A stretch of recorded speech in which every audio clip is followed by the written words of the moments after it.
Masechet Sukkar, Daf Nunhe. On commence tout en haut, troisième ligne. Métivé d'étaner Rava Bar Shmuel Yachom Keshem Shetokin al Shabbat Bifnei Atzmo ve'al Rosh Chodesh Bifnei Atzmo Kach Yu Tokin al Kol Musaf Musaf Talmud Lomar Uvrache Chodshechem Tshuvta de Rabbi Acha Tshuvta.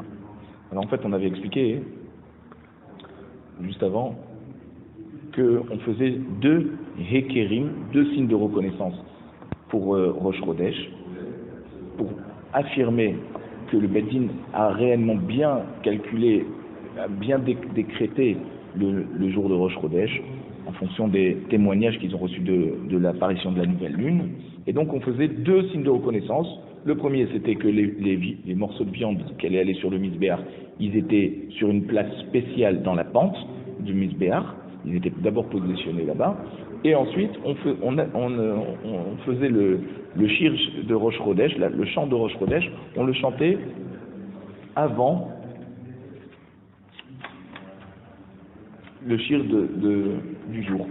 Le shir de Rosh Chodesh, il était fait avant le shir du jour de la semaine. Voilà, donc c'est pour ça que on avait dit qu'on avait deux signes de reconnaissance pour vraiment bien affirmer que Rosh Chodesh a bien été proclamé à la bonne date. Métiv et la Gemara demande d'étaner Rava Bar Shmuel. Alors les gens demandaient à Rabbi Acha. Ils ont dit regarde, il y a une braïta que Rava Bar Shmuel nous a enseigné, qui nous dit Yachol Keshem Shetokin al Shabbat bifnei atzmo ve'al Rosh Chodesh bifnei atzmo kach yu tokin al kol musaf musaf. On aurait pu dire que de même que sur chaque moussaf de Shabbat, on fait ces 9 tkirot,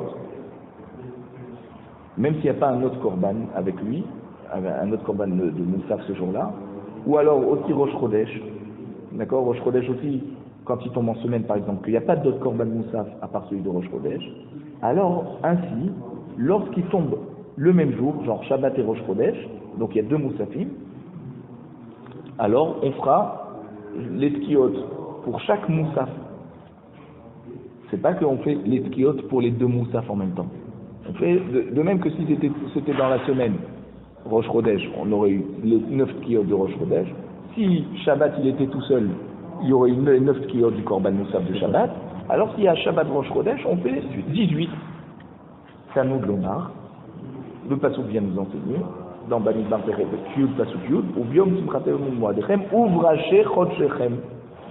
Ça veut dire quoi? Utkantem Bachatzosot, il faudra sonner dans les trompettes, lorsqu'on amène, alors l'Otechem va dépression, lorsqu'on amènera les korbanot. Donc on voit de quoi? De ce pasuk que quoi? Qu'on sonne qu'une seule fois, même si on a deux moussafim. Comment? On va prouver ça. Donc apparemment, si d'après ce pasuk, on a l'indication qu'il faut sonner une seule fois pour tous les moussafim, alors tu as des Rabbi Acha Tshuvta. On a une couchée sur Rabbi Acha qui nous disait que sur chaque moussaf, on fait cette kiyot, celui de Shabbat et aussi celui de Rosh Chodesh, chacun séparément.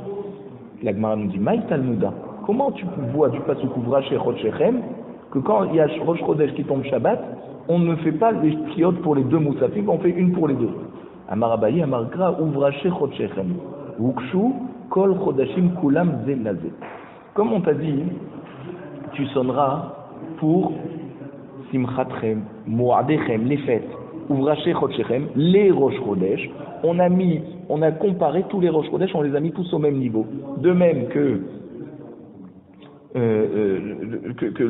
Rosh Chodesh, il a le même nombre de tkiyot, ça veut dire si Rosh Chodesh ça tombe en semaine, il y aurait eu 9 tkiyot pour Moussa. Et bien si Rosh Chodesh il tombe Shabbat, et bien il y a quand même 9 tkiyot pour Shabbat et Rosh Chodesh. Parce que tous les Rosh et Chodashim, ils doivent avoir le même nombre de tkiyot. Ravashi Amar, Ketiv Chodshechem, ou Ketiv Uvrache. Ravashi te dit, une autre explication dans la Braïta, il te dit, regarde, dans le pasuk il y a écrit Chodshechem, mais sans le Yud. Il n'y a pas écrit Chodshechem. D'accord? Avec le yud entre le shin et le chaf. Et alors? Ça veut dire que c'est un langage de Chodshechem, ton Rosh Chodesh, ton mois. Ah, Urtiv Uvraché. Mais il y a écrit Uvraché au pluriel. Raché, Rosh, Raché au pluriel. Donc c'est comme un mois qui a deux têtes.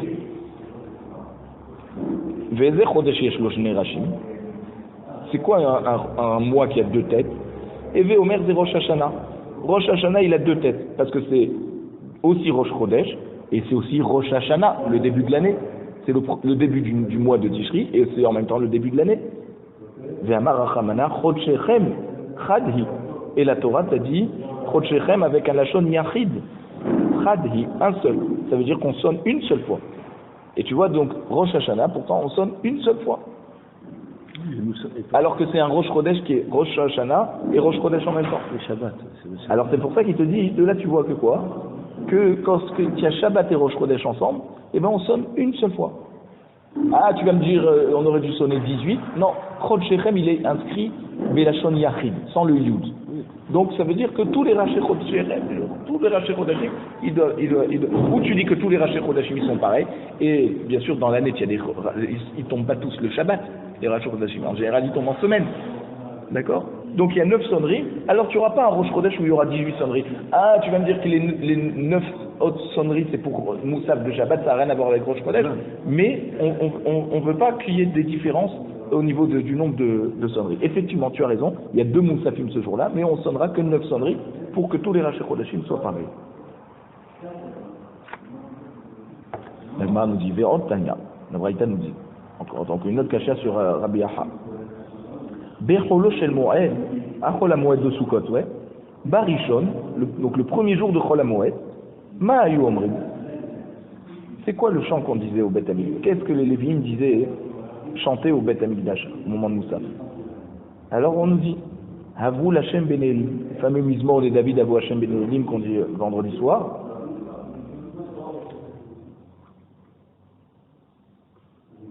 Pourquoi ce mismor? Parce que dans le Mizmor, il y a écrit Kol Hashem alamaim, la voix d'Hashem sur l'eau. Et c'est quoi l'eau? C'est le Nisuch Hamaim, lorsqu'on versait l'eau sur le Mizbeach.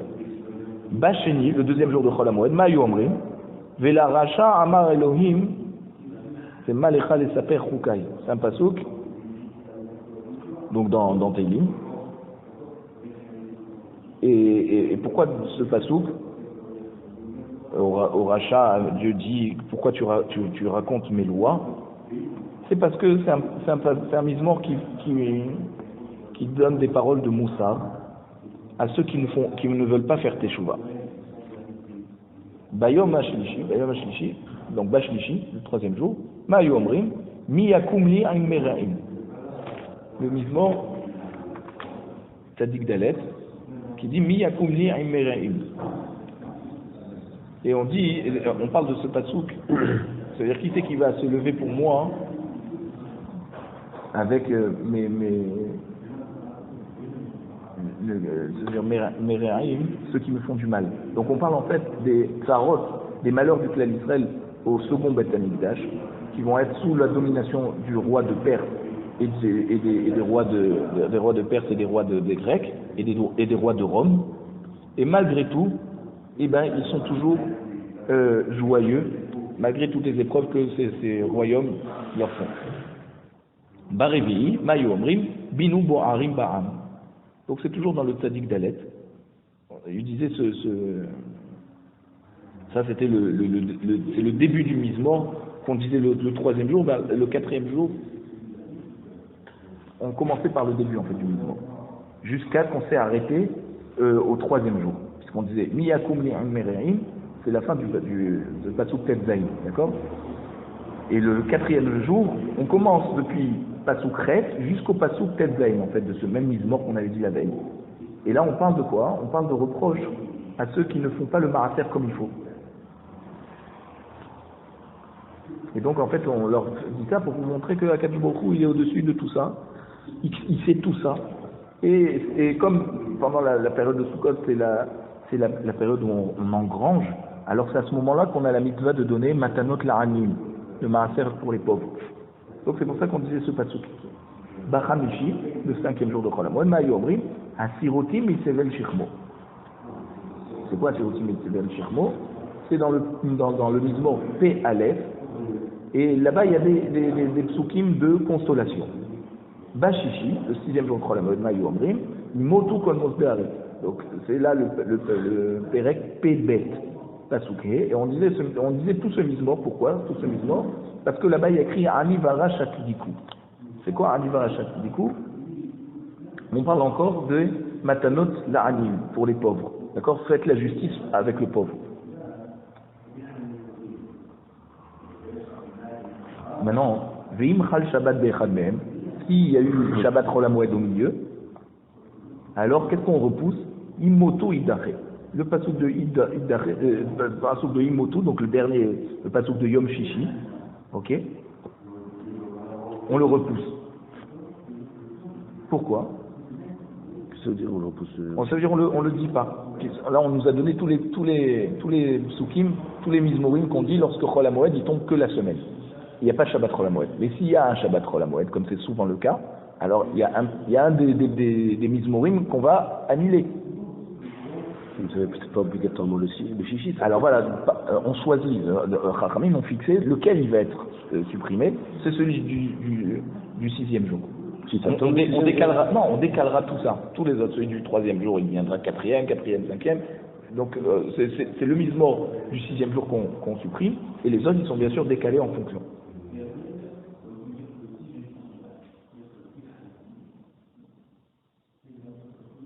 Rav Safra Manach Behu Simana. Rav Safra, il nous donnait des signes pour se rappeler l'ordre des chants qu'on faisait à Chol HaMoed.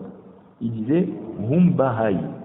C'est quoi? Le He de Havu Lashem Ben, Vav de Vela Racha, le 2e jour, Mem de Miyakum dans le 3e jour, Bet de Binu Boharim Baram dans le 4e jour, He de Hasiroti Mitzevet Shechmo, le 5e jour, et Yud de Yimotu Kon Mosdeal du 6e jour. Rav Papa, Manach Behu Simana, Bahai.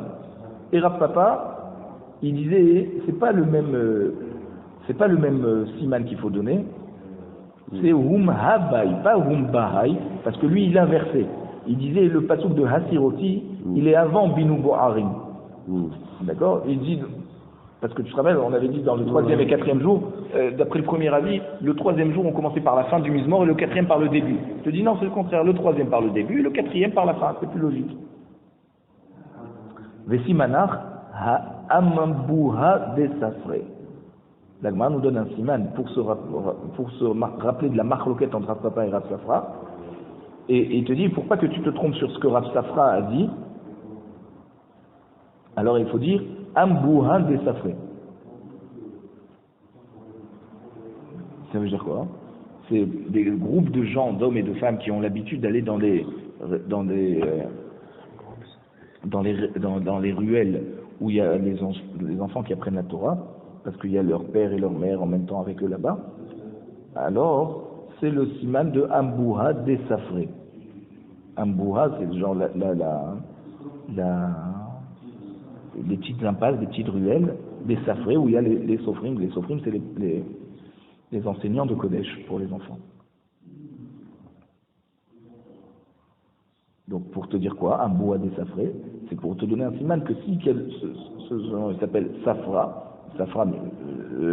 au nom de celui qui enseigne la Torah, alors simano hum bahai, parce que Rav Safra il s'appelle Rav Safra, et on t'a dit Ambuha des safrés. Donc on t'a fait en fait une comparaison entre la ruelle où il y a les profs de Kodesh, on va dire, et le nom de Rav Safra qui est lié à son siman qui avait dit Bahai, et comme Ambuha, pas Amhuba, comme il disait Rav Papa. Ok. Tchouta de Rabbi Acha Bachanina, Tchouta, toute cette braïta qu'on nous a amenée, elle va pas comme Rabbi Acha Bachanina qui pense qu'on fait l'etkiot pour chaque moussaf. Nous on voit que quoi? Que si Shabbat il tombe dans un des jours de Chol HaMoed, on dit pas 2 chansons, on repousse une chanson. Ça veut dire si on repousse une chanson, on repousse les tkiyot qui vont avec.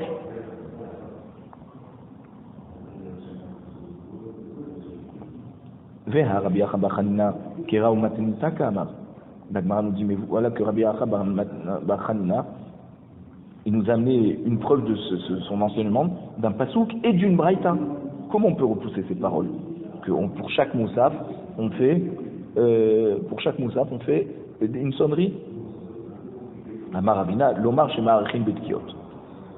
Alors, Ravina y répond que quand on dit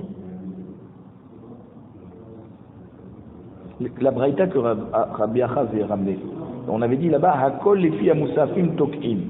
Ça veut dire que sur chaque Moussaf on fait les tkiot.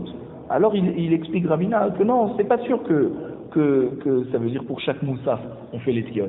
Il faut peut-être comprendre l'Omar Shema Arichin Bitkiot. Ça veut dire que au lieu de faire 9 tkiot normales, tu fais des plus longues parce qu'il y a 2 Moussafim ce jour-là. Mais tu en gardes toujours 9 tkiot, pas 18.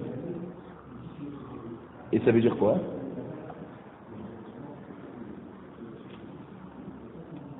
Comme tu fais des longues tkiot, tu as le temps de sacrifier les 2 moussafim, celui de Shabbat et Rosh Chodesh, Shabbat et Chol HaMoed, tu vois. C'est ça l'avantage de sonner long. Mais c'est 9. Mais ça reste 9. Rabbanan de Kesarem, Ishmael de Rabbi Acha, Amre. L'Omar Shemarbe Betok'aï. Donc Rabbanan et Chachamim de Césarée, au nom de Rabbi Acha, il disait comme ça. Marbe Betok'in. Alors quand il y a 2 moussafim, c'est pas qu'on fait plus long. C'est on rajoute plus de Chatzotrot qui vont sonner en même temps. Ça va faire plus de bruit. C'est comme ça qu'on va marquer qu'il y a 2 moussafim. Mais on ne fait pas. On fait 18 alors. Non, on fait 9. On fait 9, mais avec plus de gens qui sonnent. C'est ça la différence. Ok. Alors maintenant,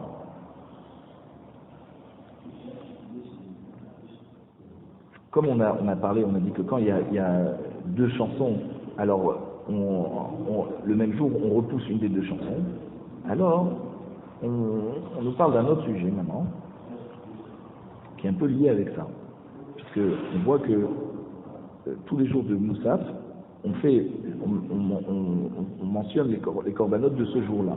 Et en route Laaret, où on a 2 jours du Yom Tov, d'accord, puisqu'on ne sait pas quand c'est exactement qu'on a eu le Rosh Chodesh. Alors, les 2 jours de Yom Tov, on mentionne les corbanotes du premier jour de Yom Tov. Même que Yom Tov Sheni c'est un Safek, c'est peut-être le premier jour de Chol HaMoed, et que c'est pas donc le même chant. Eh ben, on mentionne le 2e jour de Yom Tov, les corbanotes qu'on a sacrifiés le premier jour du Yom Tov. Pourquoi? Pour ne pas être mézalzel dans la Kdusha de Yom Tov. Pour ne pas dénigrer la Kdusha de Yom Tov. Et chanter déjà les chants de Chol HaMoed. D'accord? Donc, la Gemara se demande, qu'est-ce qu'on mentionne le premier jour de Chol HaMoed en Chutz Laaretz, qui est en fait le 3e jour depuis le début de la fête? Ok? Ah, il te dit, va anan de itlan treyomé. Nous, en Chutz Laaretz, des itlan treyomé, qu'on a 2 jours de Yom Tov. Heche abinan. Comment on mentionne les corbanotes du jour dans la tfila de Moussaf? Le premier jour de Chol HaMoed, qui est le 3e jour de la fête. Est-ce que le premier jour de Chol HaMoed, qui est en fait le 3e jour, eh ben on mentionne les corbanotes qui avaient le 2e jour, donc le premier jour de Chol HaMoed pour ceux d'Eretz Israël, ou pas? Et c'est ça la question, c'est que si on décale, alors même à la fin de la fête, ça va être décalé. Ça veut dire que à Sha'ana Rabbah, le 7e jour, on va faire le chant du 6e jour. On va mentionner les corbanotes du 6e jour. Et donc à Shmini Atzeret, on va mentionner les corbanotes du 7e jour. Et pourtant, Shmini Atzeret, c'est pas la même chose. Alors qu'est-ce qu'on fait? Abaye Amar, Sheni Idachet.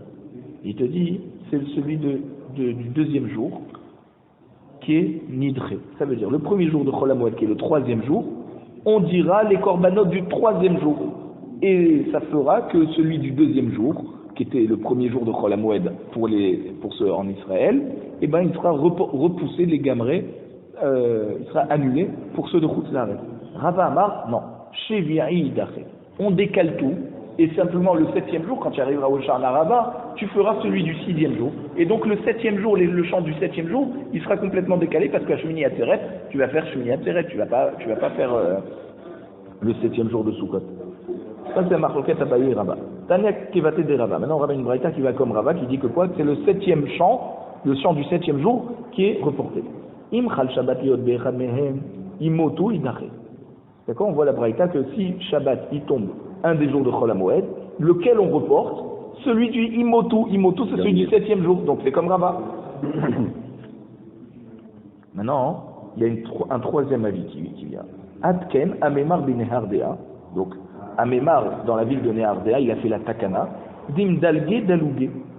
Eh bien, il te dit, on revient sur ce qu'on a dit hier. Et on rajoute celui du jour. Ça veut dire que quoi? Le premier jour de Chol HaMoed, qui est donc le troisième jour depuis le début de la fête, ça part toujours en route l'arrêt, on va dire les corbanotes du deuxième jour et du troisième jour. Pourquoi? Parce que ce troisième jour, il est safek deuxième jour, safek troisième jour. C'est là, je crois. Ouais. Et les machorat, bayom hasheni shel Chol HaMoed, c'est pour ça qu'on a une différence dans la Kriyat Torah, en Chutz La'aretz et en Eretz Israël. Et donc le lendemain, le deuxième jour de Chol HaMoed, qui sera donc le quatrième jour depuis le début de la fête, on dira les corbanotes du troisième jour et ceux du quatrième jour. Ça fait qu'à la fin, quand on va arriver le cinquième jour de Chol HaMoed, qui est au Sharna Rabbah, on va dire celui de Yom HaShishi et Yom Shevi. Non, attends. On continue. Le troisième jour, on a dit les corbanotes. Le 4. 2 et 3. Alors, attends. Troisième jour, 2 et 3. On reprend. Premier jour de Chol HaMoed, qui est le troisième jour depuis le début de la fête. D'accord? Premier jour de Chol HaMoed, qui est troisième jour. On fait quoi? 2 et 3. Voilà. Deuxième jour de Chol HaMoed, qui est le quatrième jour, on fait 3 et 4. Troisième jour de Chol HaMoed, on dit les corbanotes du quatrième et du cinquième jour. Et le quatrième jour, qui est en fait le sixième jour, on dit 5 et 6. Et le cinquième jour de Chol HaMoed, qui est en fait le septième jour, on dit 6 et 7. Ok. Voilà, donc c'est comme ça qu'on voit aussi que pour la lacha, voilà, c'est l'arrêt, ils ont d'autres parachutes par rapport à nous.